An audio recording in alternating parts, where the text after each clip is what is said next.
27 রোজার রাতে সন্তান ফোন দিয়া বলে, বাবা আমি আগামীকাল রওনা দিলে রাত 2টা-3টায় গিয়া ঢাকায় নামবো, আমি সাহারি তোমাদের সঙ্গেই খাবো।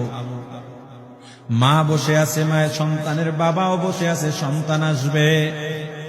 রাত্র 2টা-3টা হয়ে গেছে, সাহারির সময় হয়ে গেছে, সন্তানের খবর নাই। শেষ টাইমে মা বাবা সাহারি খেয়ে ফজরের নামাজ পড়ে দরজার মধ্যে অপেক্ষা করতেছে, সন্তানের খবর নাই। 8টা, 9টা, 10টা বেজে গেছে, মায়ের মনটার ভালো লাগে না। স্বামীকে ডেকে বলে, স্বামীরে আমার সন্তান কই, আমার মনটা ভালো লাগে না, একটা ফোন লাগাও। স্বামী ডাক দিয়া বলে, চিন্তা করো না, ঈদের সময় যানজট থাকতে পারে, চলে আসবে। কিছুক্ষণ পর বাবার মনটাও ভালো লাগে না, বাইরে নেমে পায়চারি করতেছে। হঠাৎ করে একটা ফোন চলে আসছে।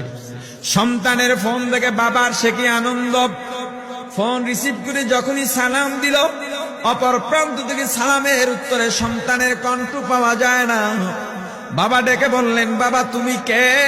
এটা তো আমার সন্তানের কণ্ঠ নয়, তবে মোবাইলটা আমার সন্তানের। ওপার থেকে ডাক দেয়া বলে, আপনি কি এই লোকেই মোবাইলওয়ালার বাবা? বলে, হ্যাঁ।